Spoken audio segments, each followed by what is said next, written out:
Okay, thank you, Michael. Hi to everyone. Um, Today we have a second workshop that is related to calculation in Urbano, calculation for storm and sanitary networks, and I'm going to show you a few examples how you can do it. So here on the screen, you will see that I will use the same example from the previous workshop. I did it so that you can follow it more easily. So we have a pretty simple network with few main elements, main parts, let's say, where all other parts will connect to. And this is the same way how the program will calculate flow and use it to figure out where this water should be flowing. So I will just shortly show for those that maybe didn't see the first workshop. So this is a small network that consists of let's say 56 elements. We can see it here on the bottom of the screen. Around 2 kilometers of the network. So also for nodes, we have 57 nodes. We have pipe level for the entire network, and we have the diameters. I define them everywhere the same, and I will zoom shortly to profiles. Also, there are places of intersections that I still have here from the previous example. I do have the water network here, but I've just hidden it. So now I don't need it at the moment. However, we do have these markings in our profiles. Okay, this is not relevant at the moment, but of course you will need all this data for your project. So I will close the table shortly. And now I'm going to define some flow. And to do that, I have to click here on the Canalys panel on the left part of the workspace. And here you will see various functions related to data that is needed for hydraulic calculation of flow, and so on. First of all, there is a group that says catchment and influence areas. So with these commands, you can define catchment areas for your network. This is, of course, related to storm network, so the network that collects rainwater. So for now, I will not be using it because now I will focus on sanitary network, the network that collects foul water. So there is also special group coefficients where you can define certain coefficients, and you can also define different pipe roughness for your network. You can edit the flow type. You can define certain part of the network to be pressure part or open channel besides gravity. So gravity is the default type. Then there is this group hydraulics where you can define outlets when you have multiple outlet sections. So this is not allowed in terms of calculation. Then you have this function flow calculation where you can define flow and calculate total flow in your network. You can run hydraulic calculation to calculate hydraulic values, velocity, flow, filling percent, filling height, and so on. But also you can size the pipes. You can determine pipe sizes according to the flow that you defined. Here there is also a possibility to calculate pressure pipes in the network. So these pressure pipes can be a part of this network, of course, and you can calculate it with a separate function. And besides that, there is this SWMM part where you can define all the settings and then run hydraulic calculation according to the SWMM. So SWMM or SWM, how some call it, is a software, is a free software created by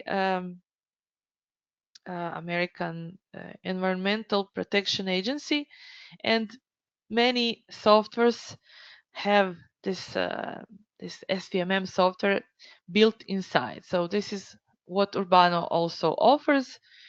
So you can use this SWMM functionality inside of Urbano, but of course you can also use the standard Urbano functions. And it's also important to say that you don't have to have SWMM or SWM on your computer to be able to use these functionalities.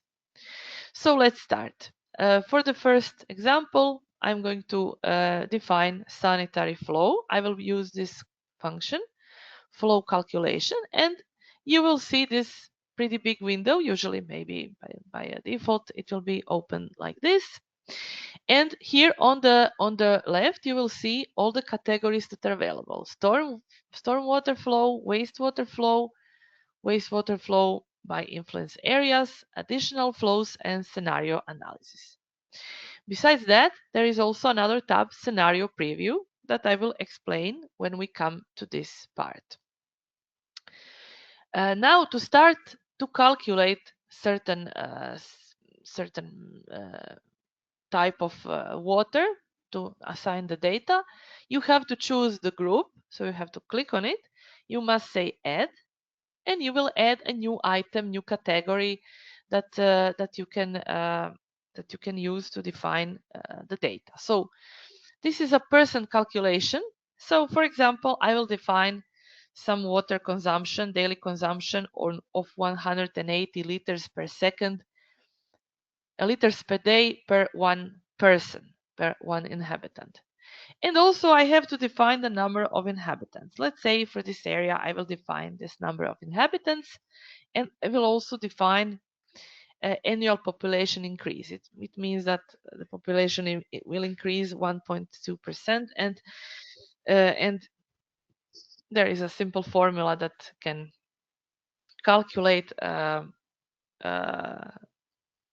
number of inhabitants after the defined design period. So you have to also define design period. This is some standard value, 30 years, but you can also use some other value. Besides that, there are coefficients of variation per day and per hour. So you can define it usually from 1.2 to 2 or 2.5. I set it here to 1.5.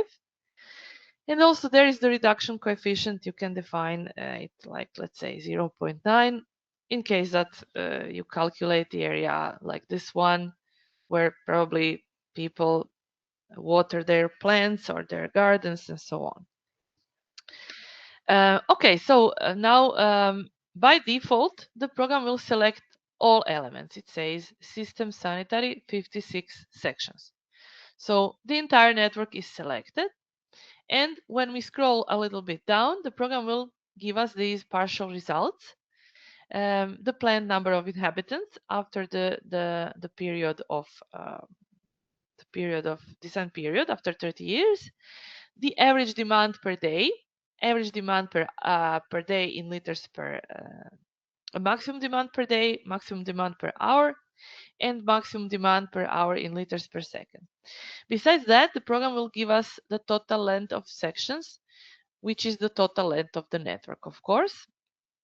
And after all that, the program calculates specific flow, which is the value that you get when you divide the value of maximum demand per hour with the total section length. The program will take this value, the specific flow in liters per second per 1 meter of length, to calculate flow in every pipe, and it will simply multiply this value with the pipe length, and it will get the value of flow in this particular pipe. So let's do it. To assign these values, you just press save, and the program will calculate values. You can see here we have this population density coefficient. We can define it different than 1.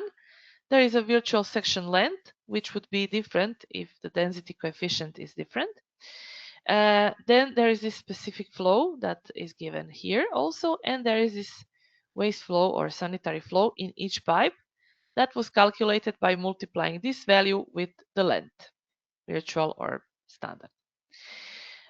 Okay, so now we can see that the program has calculated it for the entire network, and we have the value for each pipe.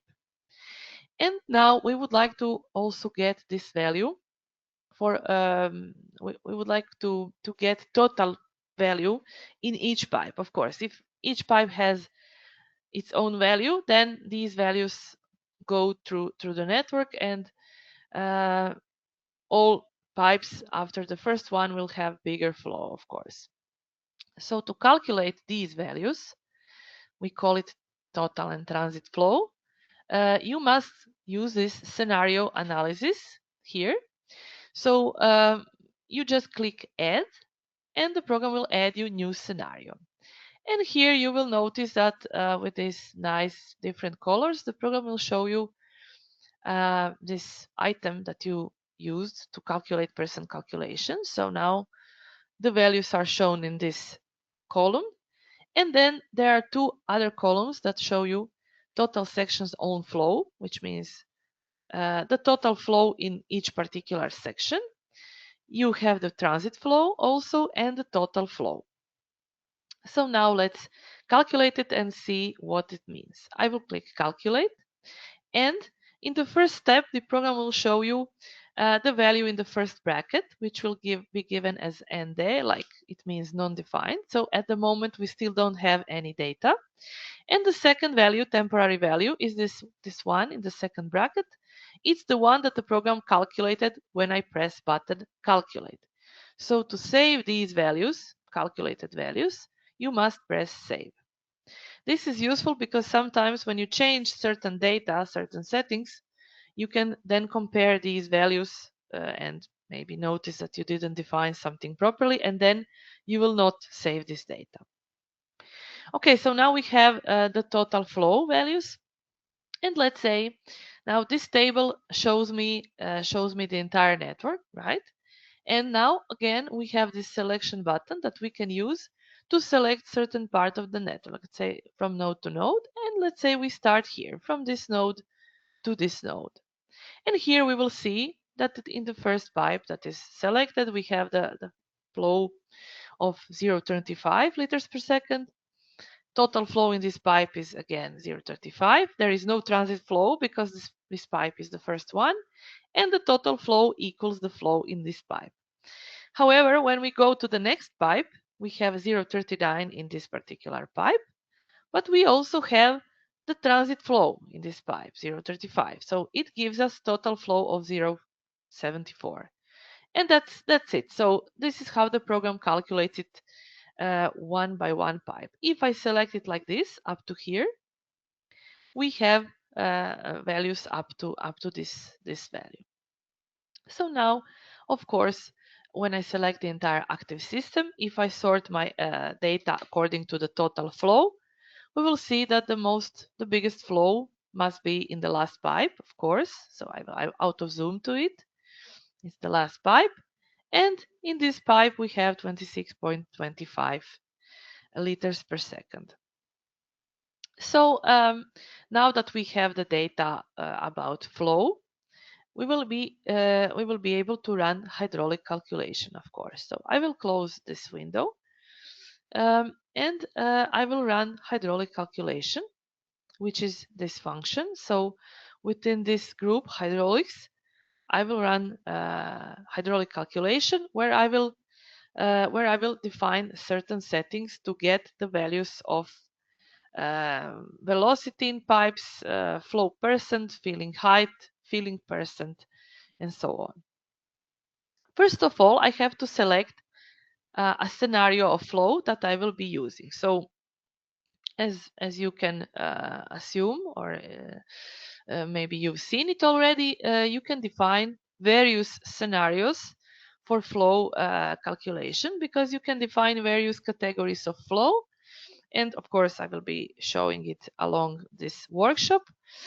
And that's why you have to select the scenario that you will calculate the values for. You can also use this sum of all defined flows, but of course, this is you can use it. It's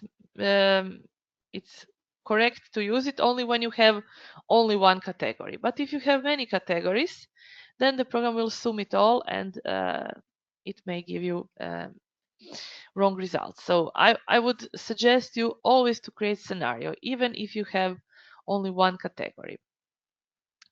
I will use this option according to existing diameters, because now I do have some pipe diameters, and this should be enough, these diameters, for this small flow rates. So I will select the entire network and I will press calculate.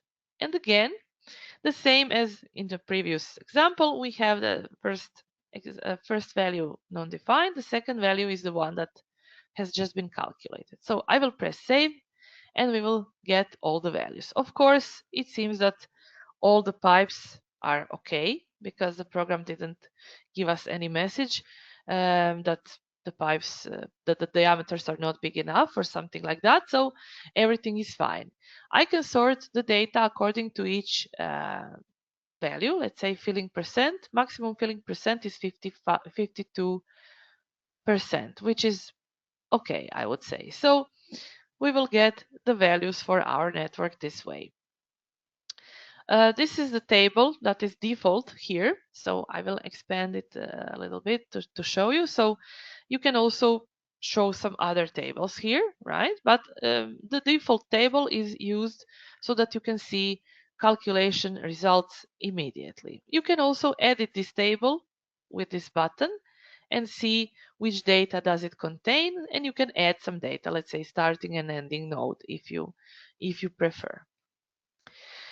Okay, so this table works in a similar manner as other tables in Urbano. So you can also use it to select elements like this, right click, put in selection, let's say, or zoom to profile or plan. And you can also select everything and say copy. And then you can easily paste it to Excel file, let's say, to get the values, to get your results in Excel. So the table works in a similar way as the tables that are standard that I showed in the first workshop. Okay, so I will close this window now, and now I would like to change something, right? I would like to make a change here. To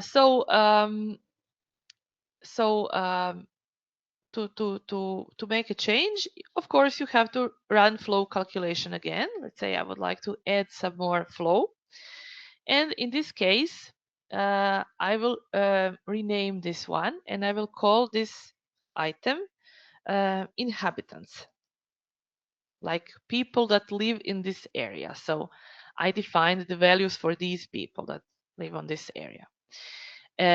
Now I'm going to add another item. I can copy it or I can add a new one, but let's say I will copy this one and I will call it tourists.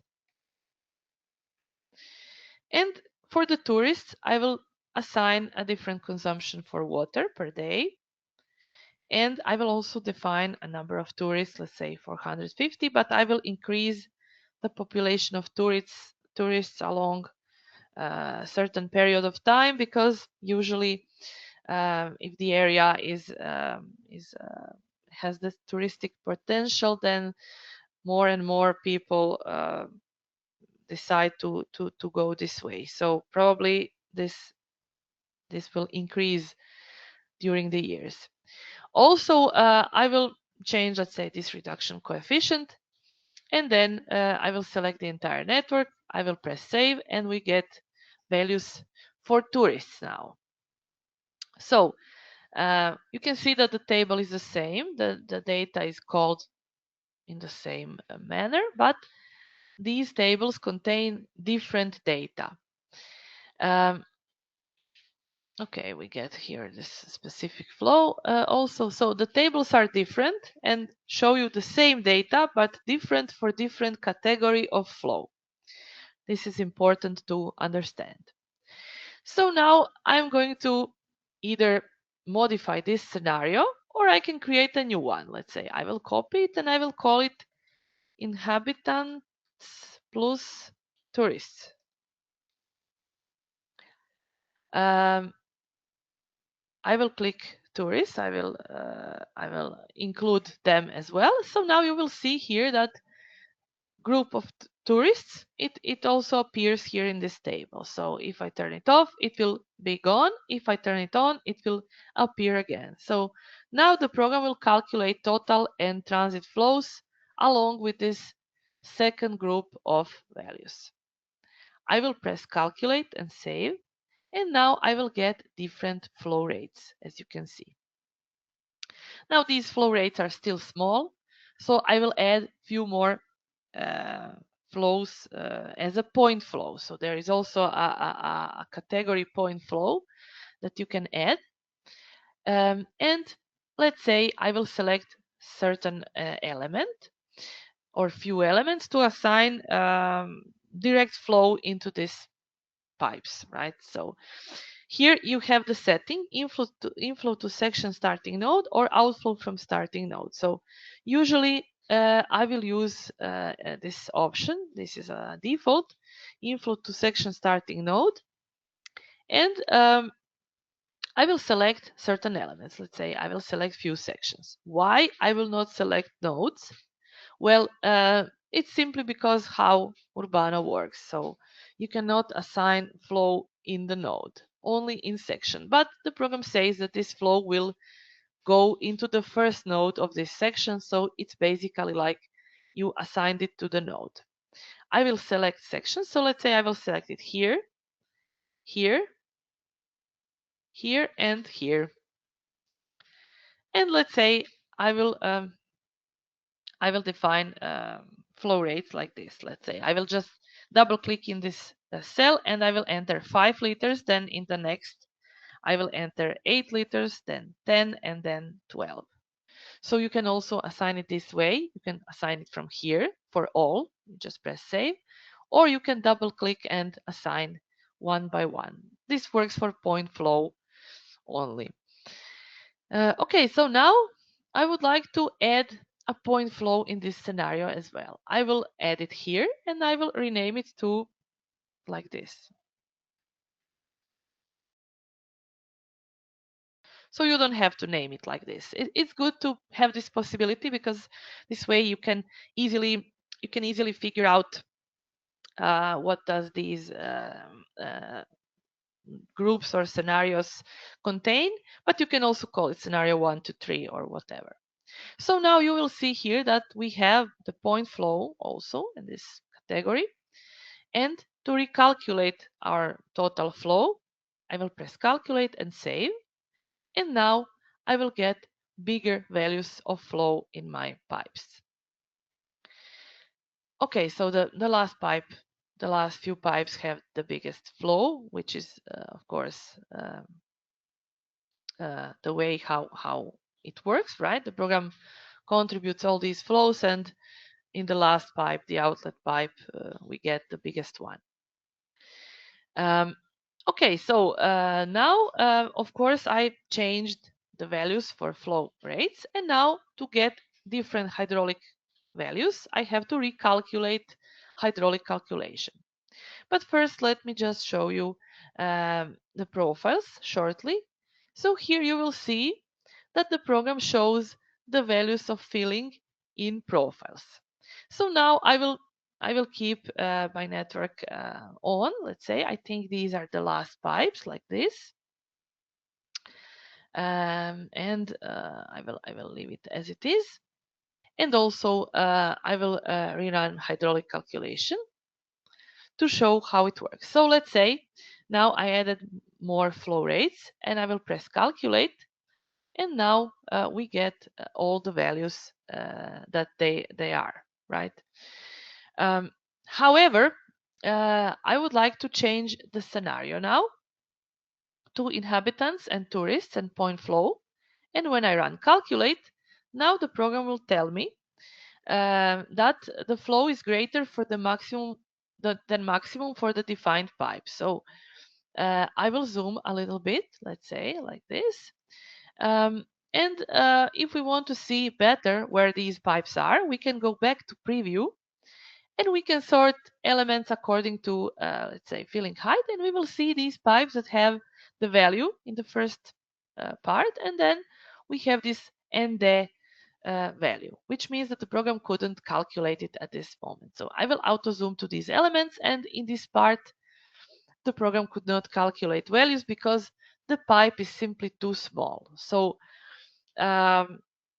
it's because we increased the flow, but we didn't increase the diameter, of course. So to increase the diameter, we can increase it manually, but it's better to let the program do it, right? So in this case, I will be using pipe sizing to size the pipes according to the flow that is now relevant from this particular scenario. To do so, I have to define pipe group that the program will use. So I will pick here and I will select one of the pipe groups that I wish to use from the catalog. I will use this one, PEHD pipes, and I will push it to the right to select it. Of course, the program will calculate the minimum diameter that is required, but you cannot create a pipe of any diameter, any value. So that's why you have to use the pipe group that contains certain real sizes of pipes, and then the program will take the first bigger one than the one that is necessary, right? Besides that, you can also use the calculation conditions, which means that, let's say, you will tell to the program that it should not define diameter in a certain pipe that is smaller than the previous pipe. It can happen that some pipes have low slope, let's say small slope, and then the next one has a big slope. It's more steep. So of course more water would pass there even with the smaller diameter, but we do not want that. So that's why this parameter is here. Then we can also define the maximum filling. We can do it by fixed percentage, let's say 80% maximum, or we can do it by using percentage by pipe diameter, where we can define the details. And we can say, let's say that we would like to have maximum filling percent of 60 for 300 pipe up to 300. If we have pipes from 300 to 450, we would like to have maximum filling of 70% and so on. So this is also a possibility. For now, I will be using fixed percentage, and also I can define the minimum pipe diameter that needs to be used, and I would like to have a minimum diameter of 250. So to rerun the calculation, I simply have to say calculate, and now we don't have any errors, as you can see, but we do have some changes in diameters, right? So I will press save, and the program will simply change these pipe diameters both in plan and profile. Okay, so we can also see the values of velocity, the filling percent, that is maximum of 70 in this case, so we even didn't get close to 80, and this is all pretty good. So I will close it, and now I will zoom to profile a little bit to this one, and we will see that the filling percent looks like this now, and also we will see that pipe diameter is changed for the last few pipes as PhD 315. I can also show it in the table. So if I open this table, we will see that the program has changed some pipe diameters. We can see it in blue colors. And we see that some of these pipes are defined as bigger pipes. Okay, so besides that, you can also reach the table with the values of hydraulic calculation with this table, section hydraulics, and this is the same table that you have here. So here, this one stays in the frame of the function, and you cannot use anything until this function is on. So that's why it's not nice to have these results in this table, so that you can work with your network and change something and still see the values in the table. You can also easily copy the data from the table and paste it to Excel, the same way that I've shown previously. So it's nice to get reports this way. Okay, so now let's say if I would like to change something, let's say if I change slope in this pipe, right? So I will shorten my table, and I will select this profile, and I will focus on this pipe. So here I'm going to use this input and edit pipe invert to change the slope for these pipes. And let's say I will push it up. I will push this pipe up, and then I will push it down here. So we have much bigger slope than before. I will press apply, and now we will see how the values will be changed. So of course, when you make some change like this one, as you can see here, so now the program indicates that there were changes of slope here. It shows us in blue color. So of course, the program will not recalculate values by itself. So if you change any value that is related to hydraulic values, such as flow rate or pipe diameter or slope in this case, you must recalculate the values to get the results that are correct for this particular setting. So I will simply rerun hydraulic calculation. I can use the same pipe sizing. Probably pipes will not change in size, but I can also use this setting according to the existing diameters so that the program will not change my diameters. If the change will be necessary, the program will give me this indication that the pipe is too small, let's say. But I think in this case it will not be a case. So I will simply recalculate the values. And you can see now these blue values are obviously changed. So we have a different filling height, a different filling percent, different velocity for these pipes where I've changed the slope. So I will simply press save and close, and we will get different values here in the table as well. And also, if we come closer, we will see these values here. Okay, so this is a nice way how you can use Urbano, use Canalis module to calculate values. And of course to size the pipes. However, for example, if you want to run your analysis during a certain period of time, you will have to use this SWMM calculation. So now let me explain the difference. So I will open this document that I can also send you later. So the formula that Urbano uses to calculate losses and all hydraulic values is the Darcy-Weisbach and Colebrook-White. So these are the formulas that the program is using. It also makes some adjustments for non-circular pipes and rectangular pipes. And this is how it works. Also for partial filling, there is some additional coefficient that corrects the flow and values in those pipes. This is important to say. So this is a question that people ask often. So Urbano, this calculation, hydraulic calculation, uses Darcy-Weisbach formula. However, if you want to use the SWMM calculation, you can use it here.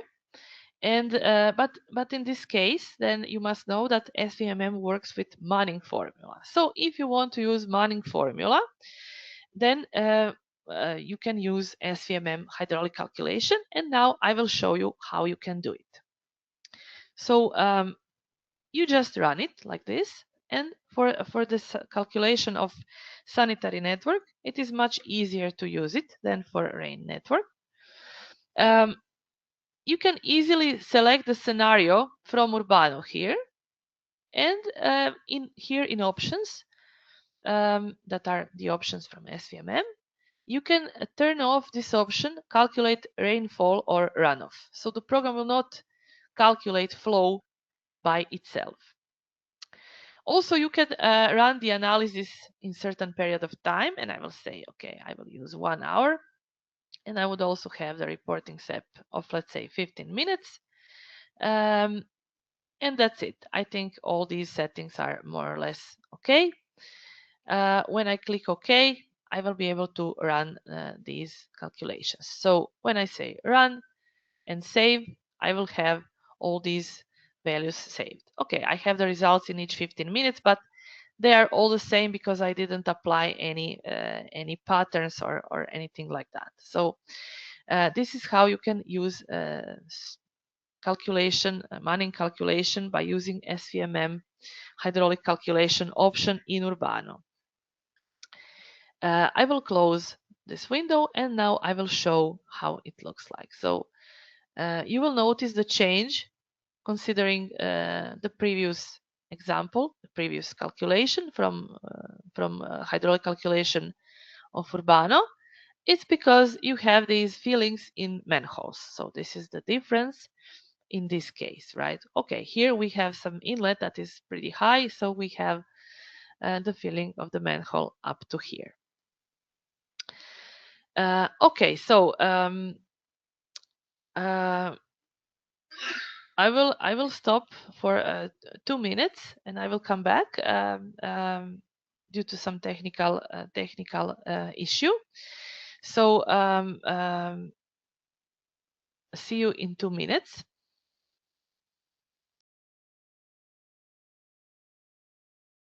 I'm back.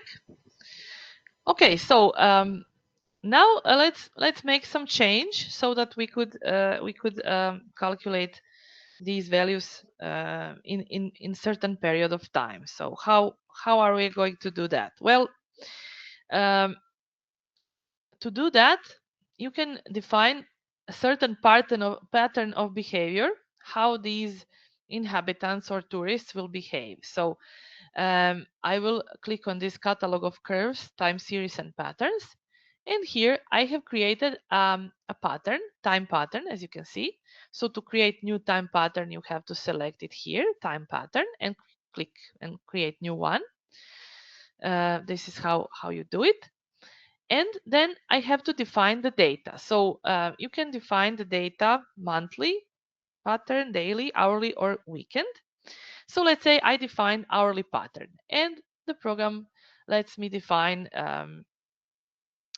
multiplier for each hour of the day. This means that this multiplier will multiply the consumption or the flow with this factor. So the flow that I defined for each pipe will be multiplied by this factor in each time of the day. So you can simply define these factors by typing it on your keyboard.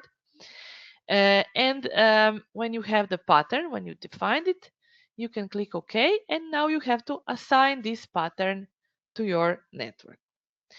Well, before that, I will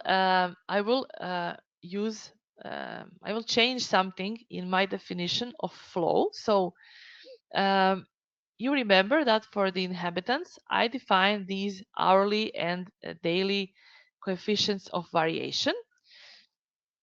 So in this case, let's say I will change hourly coefficient to 1 because now by default my value will be the one that I defined. The program will use the pattern to correct it for every hour of the day. So now that I've changed this, now I have to select the elements and press save, and the program will recalculate the values. I will do the same for the tourists, and I will press save. I don't have to change anything regarding point flow, but I do have to recalculate the scenario because I will be using this scenario and these values when running SWMM calculation. So I will recalculate the values and press save. You can also see here that you have some values that you can define. Here you can also multiply your total flow with certain coefficient additionally if you want. So there is also a possibility that is available. That let's say if you have such rules in your country, you can define various categories of scenario with certain factors. Okay, so now I will close this flow calculation, and now of course I have different flow, but also I have the pattern that I want to apply to my network. So to apply it, I will use this option, network elements data, and here in nodes I'm going to select this particular pattern. I will use this dry weather pattern for the consumption of 2 hours, let's say. Just a second. Okay, I will have time pattern 1, and I will use it like this. And when I press save and close, now that I defined the pattern for my network, I will be running again the hydraulic calculation. Now in this case, I will expand the options again, and let's say I will change the analysis time to midnight of the other day, right? So I start my analysis at this date, and I will end my analysis tomorrow. Also, I would like to have the reporting step of, let's say, 1 hour, or let's say we can leave 15 minutes, but no, I think better 1 hour.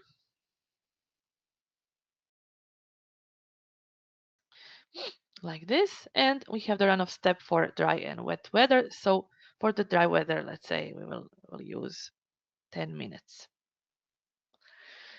Okay, so I will click OK and calculate. And now, as you can see here, we get the results. And when I press save, these will be the results for 1 hour, 1 o'clock in the evening, 1 o'clock in the in the night. But of course, you can choose some of your some of other hours to get the results, to see these results. Let's say if I want to see the results for, let's say, 8 o'clock in the morning, I can say apply the time, and the program will apply it to my drawing, which means that I can see these values in my profiles like this. So we can see these values. Now I will go back to the pattern again to see which hour gives me the biggest flow. So at this time, I have from 16 to 17, I have a flow. I have a coefficient that multiplies my flow with 1.5. So this is the biggest variation coefficient. And now I will adopt the results for this hour. So I will simply rerun this calculation. And what's important to mention that the program will show you all these values for all hours a day. If you switch to the next, you will see that the changes are made in this table and that the values are different. So if we are interested in 16 o'clock, I will press apply and press save. And now we will see that our filling is bigger for this hour. Okay, so this is how you can do it, and also you can see the values of flow and velocity in the labels. So let me just close the raster map shortly and to adopt these labels. So to show the labels that show me hydraulic values, I will use the label diameter flow velocity. I will just double click on it, select the entire network, and I will use this option, label remain where it is drawn. So it means that if I made some changes to labels, the program will just keep the position and it will change the label. So if I apply this label, we will see that it will have the value of diameter, flow, and velocity in this pipe.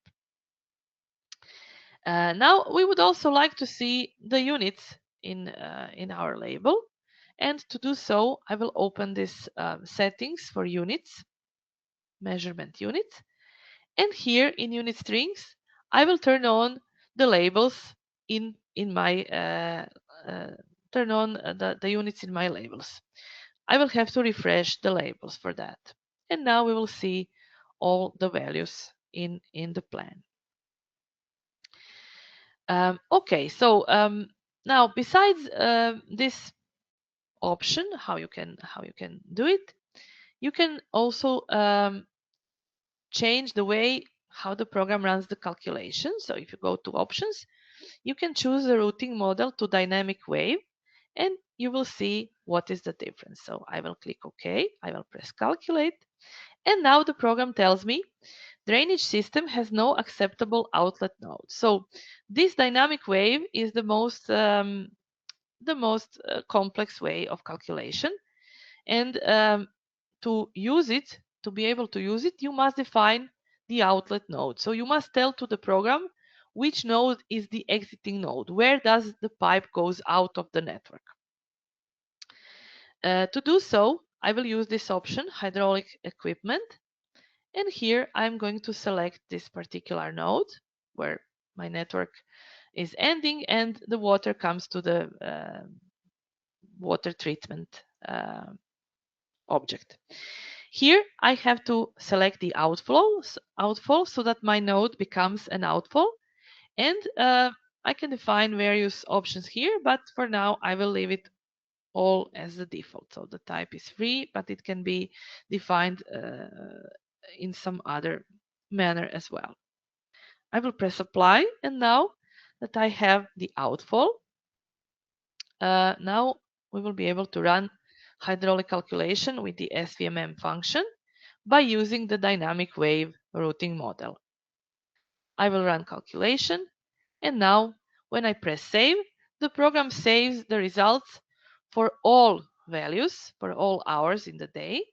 But if I want to adopt certain values from certain hour to my drawing so that I see it in the labels or in profiles, I must say apply time, and the program will show it in blue color. So now it's different than the one that has been applied before. I will press close, and now if I come closer, you will see the difference. So now we have this blue line that shows us the level of water, and you will also notice that the water has this linear distribution in one certain pipe, not only constant as it was before.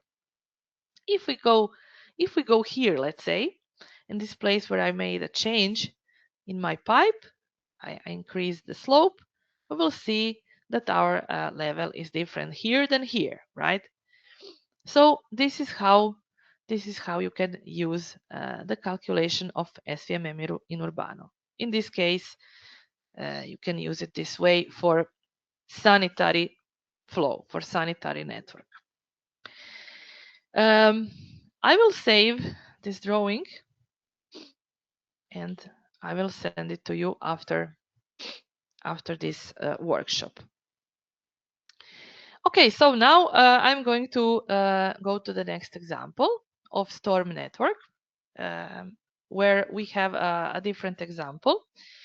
This is an example of a reconstruction of this T intersection. So the intersection has been reconstructed to be a roundabout intersection, and some of these pipes had to be misplaced, displaced, changed.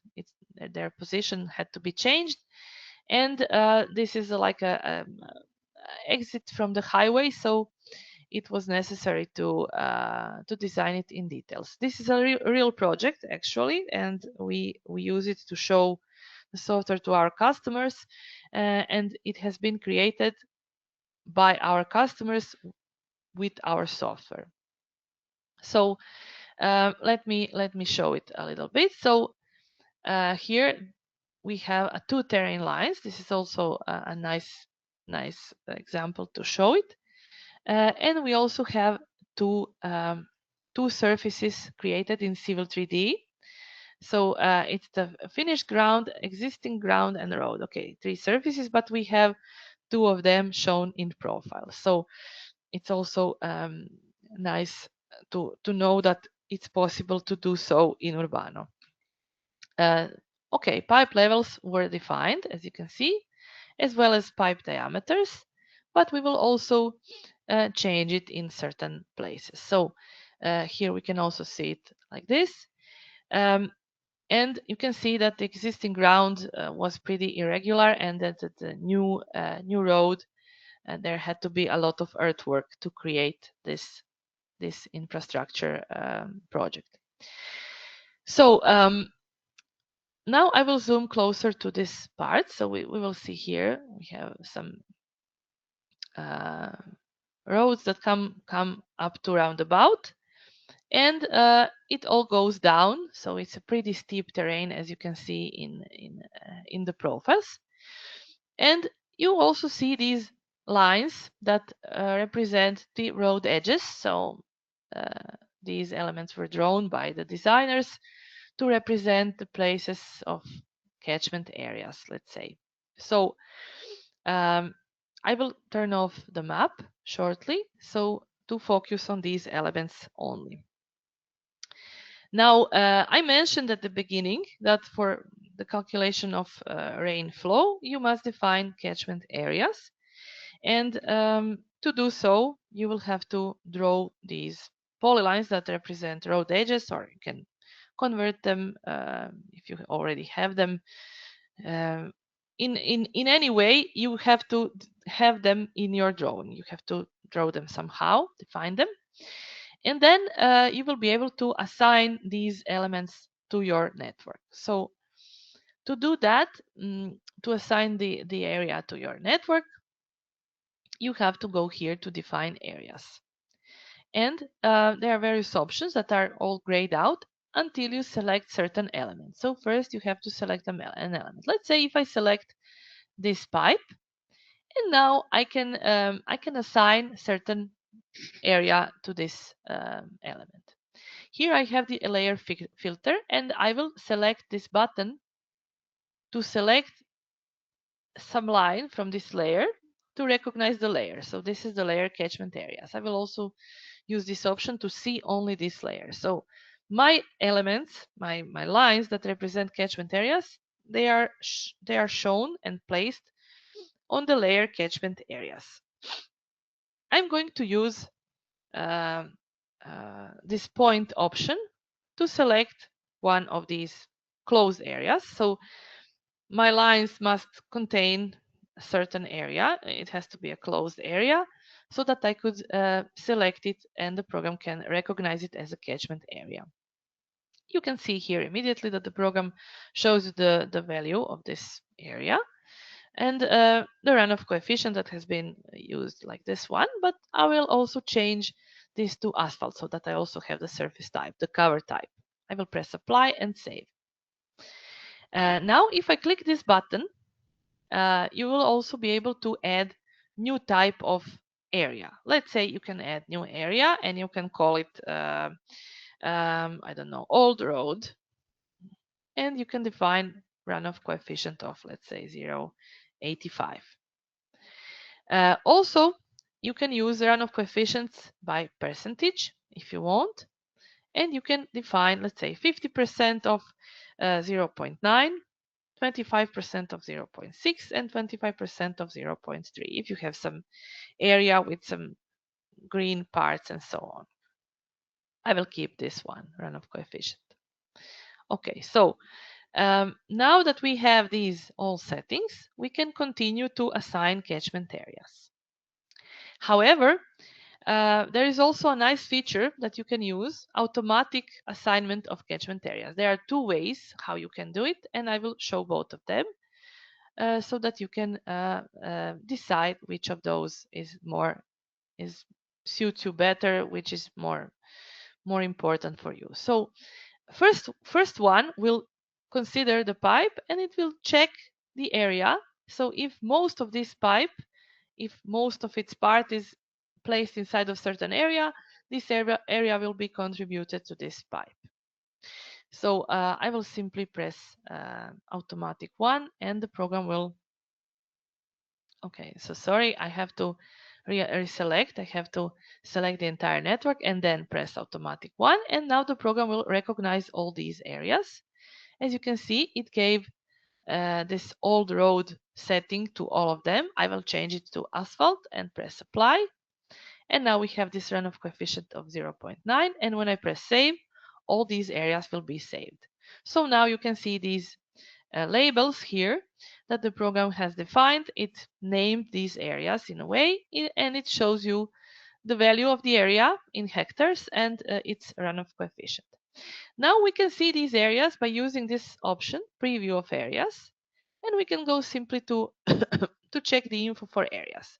Now we will see that this area is contributed to this first yellow pipe and the second one as well.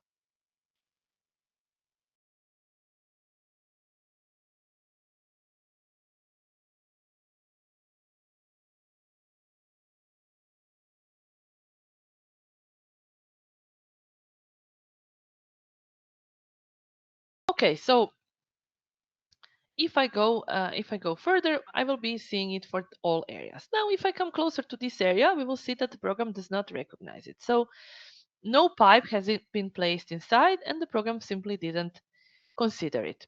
Also, this green part of the roundabout should be contributed to this pipe. Okay, we can all change it later. I will click OK, and now I will edit certain things regarding these catchment areas. I will simply go to Edit Areas, and I will use this option to set area sections, and I will select the catchment area, this one, the roundabout, to reassign it to a certain different element. So I will select a different section to assign it to it. You will also notice this special catchment area selection that is only available in this function. So when I press apply, we will see now that this area is different, and if we check the areas, we will see now that it belongs to this particular pipe. Now, for these areas that were not defined or were not assigned to any element, I will simply define them manually. I will go to define these areas, and let's say I will assume that this area will be assigned to this pipe, and I will simply use this asphalt setting and pick the point like this and press save. Also, this area above the roundabout, I will assign it to these two pipes. So from both pipes, the water will enter from this area. I will press point and I will press save. So you can define one area for multiple elements. The program will simply assign the value of area that belongs to this pipe according to the percent of this of the length of this pipe in the entire selection, right? So it's a percent distribution. Also, I will do the same for this big area here. I will select this pipe and I will assign it like this. I will press save. And I think at the end we do have some similar situation here. Let's say for this one, I will use the old road and I will pick this point and I will press save. And now I still have few areas. Let's say these two areas are, and I will assign them, let's say this one. I will assign this area to this pipe and I will assign it as an asphalt layer. And also for the last pipe, I will assign this area. So now we have all catchment areas. We created it with combination of automatic and manual functions, and it was pretty easy to do it. So now that we have catchment areas, we can go and calculate flow for the network. I will simply save the drawing and continue. So to calculate the flow, again, we will go to flow calculation. And first of all, we can calculate the flow by using simple method. So this is a standard rational method where the program calculates the values by multiplying the rainfall intensity in, as you can see here, the unit liters per second per hectare. It multiplies it with the catchment area that belongs to this pipe and by the coefficient of flow, the runoff coefficient that is defined for the area. So you can easily define it like this. However, I will assign the value of 2 years returning period for the rain. It will be a 300 40.28 liters per second per hectare, and I will press save. So you will see here that we do have some rain flow, and I will use now hydraulic calculation to size the pipes or to check if these pipes are enough. So now, okay, I forgot to create a scenario. So I will call it like this. So rational constant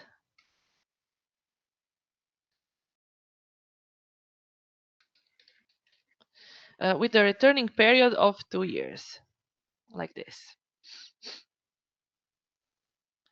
And I will create a scenario of the same name where I'm going to include only this item to calculate total flow. So we will sort accordingly, and we will see that the value of the total flow according to this rain. Now I'm going to run hydraulic calculation and do the same as before. So I'm going to choose the rational method, the scenario, and I'm going to use the option according to the existing diameters. By selecting the entire network, press calculate. Okay, the program says that these values are not big enough. The pipes are not big enough. So we will simply use pipe sizing to determine the proper values of pipes. I will use this pipe group as well, and I will simply recalculate and press save, and now our pipes will be big enough to take this flow. So now we have these values in the table. If we come closer, we will see that our pipes are all defined as 355 and 400. Also, we can see the values of flow in our pipes. So this is a calculation from Urbano, not the SWMM, and you can use it to size the pipes. Now, let's say if I go and run the flow calculation, again, I will copy this item and I will call it 5 years now. So I will define different data for 5 years returning period, and it will be the value of 458.33. And now I will simply save it, and the program will calculate it this way. I will copy this one and I will create a new scenario that will contain only the 5 years returning period item. So now the program takes both, as you can see, and you have to turn it off. So when you create new scenario, the program will include all available items, and you have to turn on and off those that you want or don't want to include.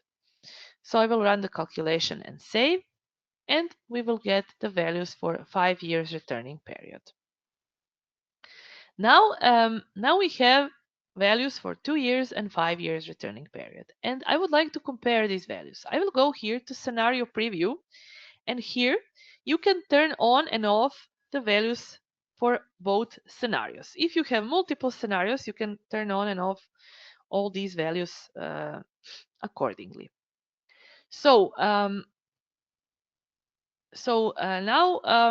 here you can see that there are differences in your flow rates, right? And also the program proposes different diameter. For now, we have this diameter, the diameter for 2 years returning period. And here, if you use these hydraulic calculation options, you can modify how the program will define your pipes. So how it will suggest you the pipes. Let's say if we say we want a fixed percentage of 80% and we want a minimum pipe diameter of 250. Let's say what the program will do. So now we will see that probably some of these values may be different. So this is the implicit hydraulic calculation included in scenario preview. So now if you would like to change your diameters according to second scenario and to adopt it to the drawing, you can do it by using hydraulic calculation again and by selecting different scenario. Okay, so now these settings, I will change them. I will use this percentage by pipe diameter in this case, and I will use minimum of 300 so that I get bigger diameters to be safe. So I will recalculate the values and press save. And now we can see that the program has changed the diameters comparing to those that were defined for the 2 years returning period. And when I close the diameter, not the diameter, sorry, the window, I will be able to sort out my elements by pipe diameters, and we will see that we do have bigger pipe diameters defined here. Let's say if I turn on the marking, we will be able to see these values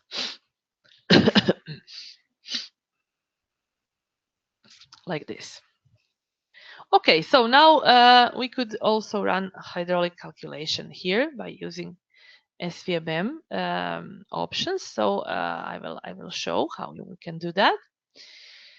So we can go here to hydraulic calculation of SWMM, and in this case, I will select a certain scenario. Let's say this one, and I will use the options to include the routing and rainfall, and to turn off the rainfall calculation, so that the program will take the SWMM calculation that is implemented in Urbano, will take the values created by Urbano. So you can you can select this scenario here in the direct inflow scenario or in the dry weather scenario. You can do it wherever you want. It's not so important, but of course, if you have, for example, a mixed sewage, then in this case you can use both. So you can choose one scenario for dry weather, one for wet weather, and then the program will take both and calculate routing, meaning that it will calculate total flows as well. So it means the same thing as in Urbano. So calculate routing means calculate total and transit flow. I will also use this kinematic wave, and here I will I will save the file here in this folder where my drawing is also saved. So also in options, you can create, you can define the duration of your analysis, but for now we don't have any time component, so we have the steady rain, and let's say we would like to have the reporting step for each, let's say 10 minutes.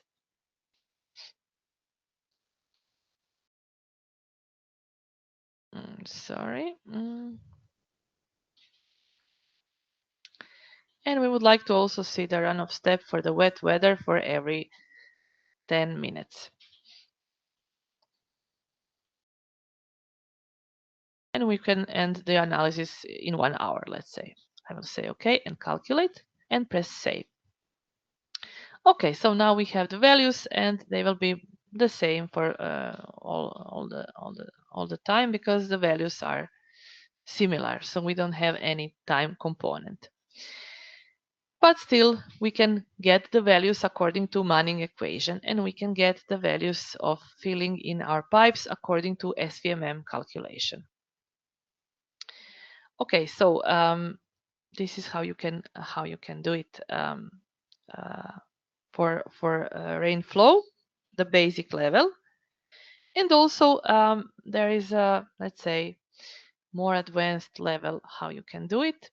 And to show it, I will show this another example. Well, it's the same example, but I will assign some different data to it to show you how you can work with that. So okay, just a second.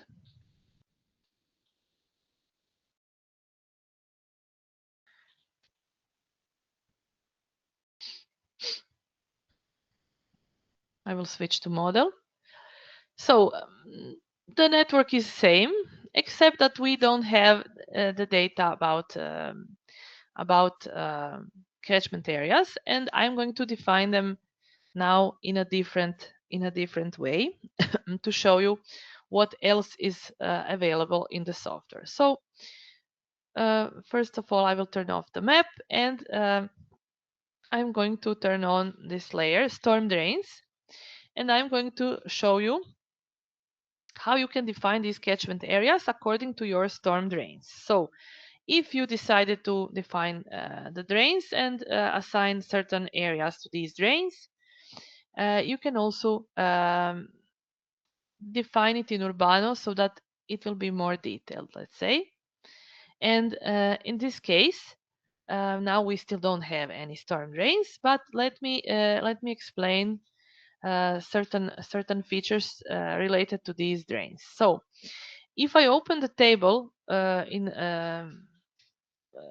the drawing, let's say if I select certain part of the network, let's say this one, area A11, we can see the names of these elements, A8A to 9A. So the names are given according to the names of the nodes, right? So if we select this part, here the elements start from 1A to 2A up to 28A to 29A. So we have these main pipes.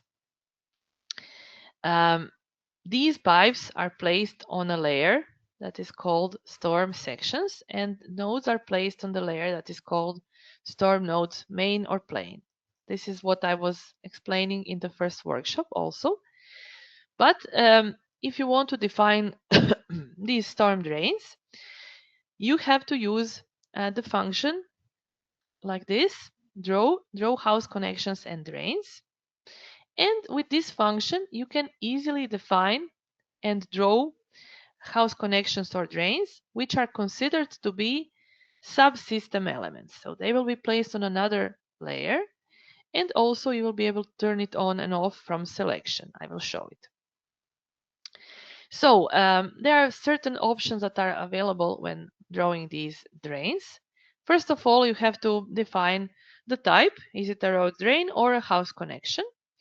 And also you can define this, you can show this, you can turn on this option to refresh the position of connection when the main pipe is changed. So if you move pipe level of the main pipe, you will be able to also move these elements automatically.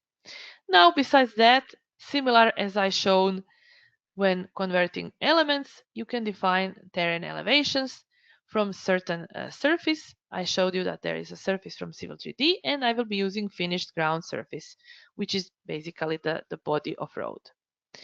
Also, I will be using this pipe of 180 millimeters, but you can also choose the pipe from the catalog, any that you want. Also, I will define my drain to be connected to the main pipe with the slope of 20 promiles.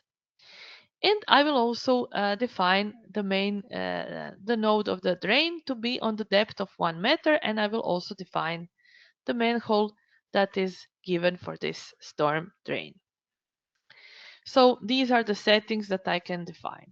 I can draw them interactively, but in this case I have these elements defined in a special layer. So I'm going to use the conversion of CAD elements, and I'm going to select this element in plan so that the program knows which layer to consider. Now it is the layer storm drains. I will select all the elements in this drawing like this, and the program will take only these lines that are placed on the layer of storm drains. So when I press draw, the program will easily draw all these elements, and now I will be able to use them to define catchment areas. So now you will see that these storm drains look like this. They are placed on the subsystem sections, and also there are special selections that are available to select these elements. So you can select subsystem section like this, and as you can see, when you come closer to this main pipe, the program cannot select it with this selection option. Only the pipe that is considered to be subsystem element. You can also connect subsystem elements, select them that are connected to the node, let's say like this, or those that are connected to certain section or branch. Let's say if I select it like this, I will get only these elements that are selected to this particular part of the network. So we will see the program names them the something, so it gives it the prefix de, like the drain, and in this case you will be able to select them this way. So also there is a possibility here in settings to turn on and off this option, allow section of subsystem elements. So this is not relevant in let's say in this matter of calculation, but I will also want to show it, because let's say if you want to select arrays, you will be able to select these subsystem elements as well. So you can use standard selections for them or special selections. But if you want to turn it off, then you will not be able to use standard selections for these elements. This way, you will exclude these subsystem elements from, let's say, extracting excavation report for those elements, because let's say you don't need the report of excavation for drains. Also for some other functions where you don't need them, let's say you want to count elements, count manholes separately from these elements of drains. So this is how you can do it. I will leave it on for this matter, but it's important that you learn that you can turn it on and off. You can also turn off this layer and you will not see these elements also. Okay, so I will continue. So to be able to assign these areas to the drains, I will use this second automatic option. So you can see that the node of the drain is located inside of this area. Then these two drains are located in this area, and so on. So the program will take it and it will assign these areas according to these drains. To do so, I'm going to define the areas. I will select the entire network. And here again, I have the layer filter for catchment areas. I will use the asphalt cover type. And here I'm going to use this option drains only. So I want to only consider drains, the nodes that are defined as drains. And then I can use this option automatic too. So the function will check if a drain is located inside of the closed area and assign this area to this particular drain pipe. So when I press automatic, we will see that all these catchment areas are recognized, and to save them to the drawing, I will press save. Now if I come closer to these areas, again, I will go to preview of areas, the table, and I will check the info for each area. And you will see that each area belongs to certain drain, like this. So it's a little bit different that what I did manually, right? Because I didn't have these drains yet. So this is how it will work. However, still we didn't manage to define this roundabout because we don't have the drain here. So I will define it manually in the same way that I've shown before. So I will assign this pipe. I will say that it is a grass cover, and I will use the point to assign this area. I will do the same for two more areas here that still don't have the drain. So I will assign this area like this. So if I make a mistake, forget to change it, I can change it later by pressing apply. I press save, and then I will do the same for this particular pipe and this particular area. So that's it. Now again, we have catchment areas, but we have them define them differently for storm drains, and in this case you can do it with more details, right? If you decide where to put these drains, you can do it this way. So now we can run the flow calculation again, and to do so, again, I will use this simple method, and I will use the flow of 458.33 for the entire network. And let's say I will call it rational constant of 5 years, like this. And here I'm going to create a new scenario again, where I'm going to calculate these values for and assign pipes. So, okay, I have now the values of my flows, and now I will go to hydraulic calculation. And here it's important to know that when I select my network, the program will not consider subsystem elements, these drains, in hydraulic calculation. So it will not calculate values for those elements. They were only used to define catchment areas. But the values will go directly into the main pipes, and the values will be given for main pipes only. So I will simply use this scenario, pipe sizing, and I'm going to use the same pipe group. I will use this percentage by pipe diameter with minimum pipe diameter of 300, and I will calculate and save my values. Now we will see that the filling percent is given as maximum 68, which it's considered to be okay. So now we do have our pipe diameters. If we zoom closer, it's similar like previous example, except the areas were defined differently. And now I would like to show a different way how you can run hydraulic calculation of SWMM. So in the previous example, I showed you how you can define flow from Urbano directly. But in this case, I will not do that, but I will define certain settings so that SWMM will calculate the flow with similar parameters. So if I run the hydraulic calculation like this, if I say options, now if I turn on this option, rainfall runoff, I will just reset this data. Probably they are still here from when I was preparing this example. So I will just reset it. And now if I say calculate, the program gives us some errors, some warnings. It says that the sub-catchment line, that there is no defined object. So to be able to use calculation of flow from SWMM, you have to define certain settings.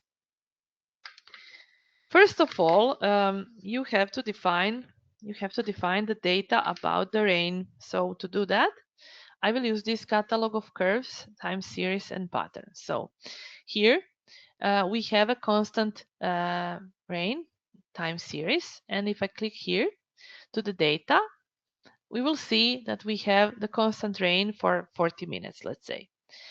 So it's a pretty big rain, 5 years returning period, and I will use this one, this rain intensity type of time series to calculate the rain. So to create new time series, the same way as before, you create time series item and you click add new item, and then you will be able to add your own time series. The time series can also be defined as different than constant, right? So that it resembles, let's say, the IDF curve. But for now, I will use this constant item. So to be able to use it, you have to define rain gauge. So like the place where you will measure the rain. So I will add a new rain gauge, and I will define rain format as intensity. I will use time series, and I will use this rain constant with 5 years returning period. Also, I will use time interval of 5 minutes because, and this is how I have it in my network, or 10 minutes. I'm not sure, 10 minutes. So it has to be matched with this time series data. I will click OK. And then besides that, I have to say to the program that my catchment areas that the program recognizes here. So sub-catchments are the same thing in SWMM like in Urbano, catchment areas, the areas from where the water will be collected. So you have to select all these areas that the program recognizes from Urbano function, and you have to assign the rain gauge to these elements. So For these areas, this rain gauge will be relevant. This is what it means. You can also define certain things for this definition. Let's say I will increase the slope.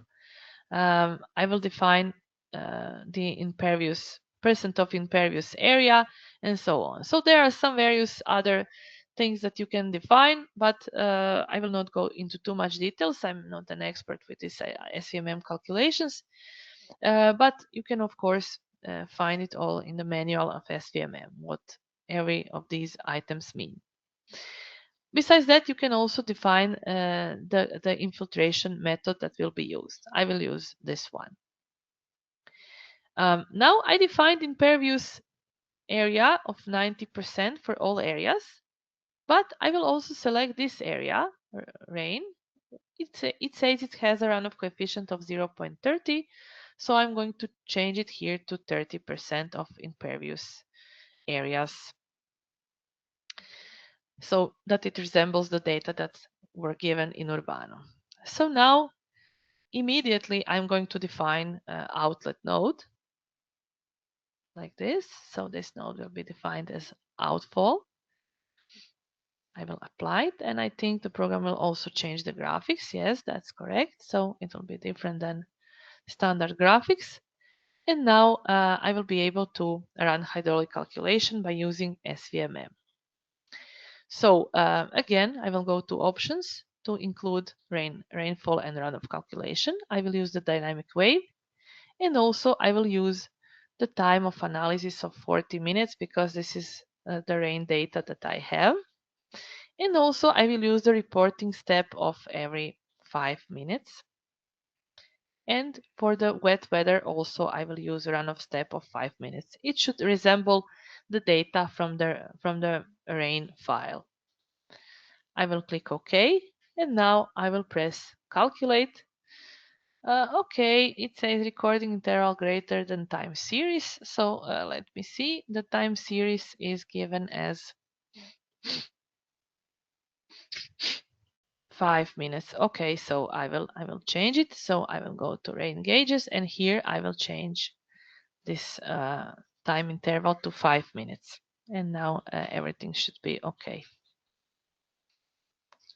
Okay, now we have the data. First, we don't have any values, of course, but we can choose the data, let's say for first 10 minutes. If we press apply immediately, the program will adopt the value of the 10 minutes. So when I press close, I can come closer to my network, and we will see the values in the profiles. If I rerun the calculation, and if I choose different time, 20 minutes, if I apply it, the program will immediately change these values in our pipes. If I apply it like this, it will be increased because the rain keeps falling, right? So it looks like this. Okay, so this is how you can work with the SVMM inside of Urbano. I will show a few more of these data, and this is all for today.